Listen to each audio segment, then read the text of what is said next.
Assalamualaikum warahmatullahi wabarakatuh. Perkenalkan saya Aymar Hasan dari Prodi Hukum semester 2 kelas A2. Saya di sini akan memaparkan argumen saya untuk seleksi debat KDMI dengan mosi larangan penggunaan handphone di kampus karena manusia semakin bergantung kepada teknologi hingga kehilangan keterampilan dasar mereka.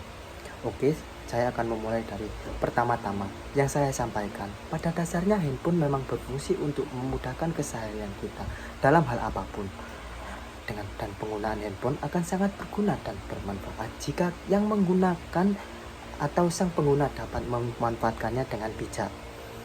Namun, semakin kita menggunakan handphone dengan internet yang sangat pesat, semakin lama kita akan semakin bergantung dan bisa saja kehilangan keterampilan dasar kita. Bagaimana itu terjadi? Kita akan dengan mudah mencari apapun di internet.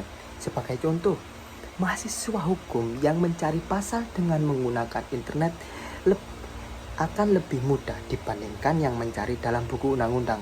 Itu memang lebih mudah, tapi ada sedikit kekurangan. Bukan sedikit sih kalau menurut saya pribadi memang itu bisa lebih mudah. Tetapi kekurangan dari kita mencari di internet, kita akan menjadi malas untuk mencari dengan manual, sehingga kita perlahan-lahan akan menjadi malas untuk membaca dan kita akan mengalami kebusukan otak alias yang sering kita dengar adalah brain rot. Brain rot bukan hal yang bisa diajak bercanda untuk menurut saya, karena brain rot adalah sesuatu hal yang akan mengganggu keterampilan kita, bakat-bakat bakat kita akan terpendam karena itu. Bakat kita akan menjauh dari kita. Maka dari itu adalah kekurangan dari kita membaca dan membusukkan otak, karena bisa saja itu terjadi karena otak kita selalu menerima informasi dengan cepat, dan ketika mencari informasi yang membutuhkan waktu sedikit lama, otak kita akan menjadi terlalu pegal. Kenapa terlalu pegal? Karena sangat jarang dilatih untuk digunakan dengan jangka waktu yang lama. Seringkali yang dialami mahasiswa zaman sekarang, ketika mereka mencari sesuatu, mereka mengandalkan internet. Mereka akan cenderung lari ke internet. Apa-apa internet, ini internet, itu internet. Dengan itu manusia akan semakin lama semakin jauh dari buku, yang notabene-nya orang berilmu tidak akan jauh dari buku. Kecemasan lain yang ditimbulkan dari penggunaan handphone adalah AI yang mana kebanyakan mahasiswa cenderung setiap mengerjakan tugas dan menyerahkan tugasnya kepada AI tanpa meriset apakah benar atau tidak yang dikatakan AI berikut. Bahkan dia tidak tahu apa yang parafrase kosakata yang diucapkan AI itu, dia tidak tahu, tidak bisa menjelaskan apa yang dikatakan AI tersebut. Yang pasti dia sudah menggunakan AI dan dia menjabarkan tugas itu tanpa tahu apa yang dimaksud AI tersebut. Ketika kita mencari ilmu dari buku, kita bisa saja menerima ilmu lain selain yang kita cari. Banyaknya informasi dari buku akan menimbulkan banyak sekali manfaat. Yang pertama, akan melatih keterampilan kita dalam hal apapun karena mendapat ilmu dan teori dari buku yang kita baca. Karena sebenarnya praktek yang dilakukan tanpa teori yang benar adalah praktek yang salah, merupakan kesalahan atau bisa saja menimbulkan fallacy. Yang kedua, kita bisa mendapatkan banyak kosakata dari buku tersebut, kosakata baru, sehingga kita bisa mengeluarkan kata-kata dari mulut kita yang kata-katanya itu berkelas, sehingga kita dilihat sebagai orang yang berkelas atau bervalue tinggi.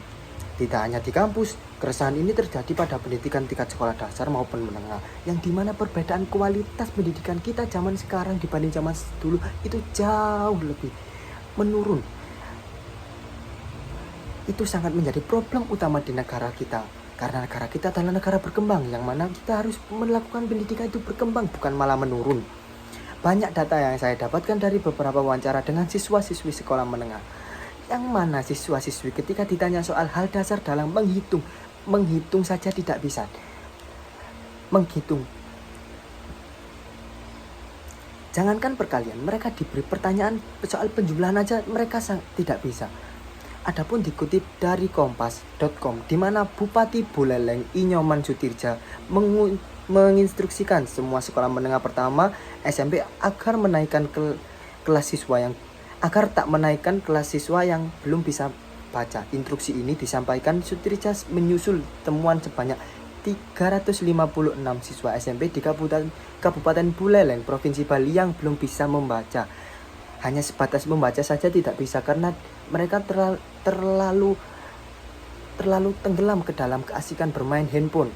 Data dari dampak negatif penggunaan handphone bagi mahasiswa juga saya temukan, seperti hasil penelitian Firmansyah 2017 yang dilakukan di Fakultas Kedokteran Universitas Nusa Cendana angkatan 2016, 2017, dan 2018 yang berjumlah 225 orang.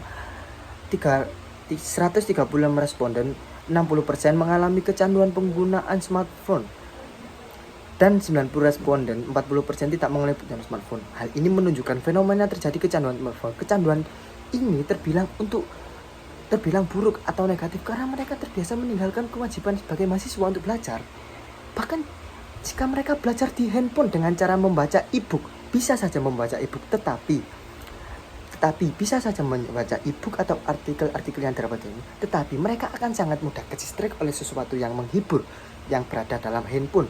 Misalkan, mereka akan cenderung mengalami kelelahan pada otak mereka yang selalu saja ingin membuka sosial media, karena semisal kita menggunakan handphone dan kita mengalami kelelahan, mending kita membuka handphone, kita sosial media dan bermain game yang ada pada handphone yang mereka gunakan, karena otak mereka telah mengalami kebusukan atau brain rot.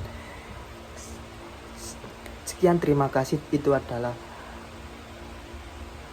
paparan argumen saya tentang mosi berikut.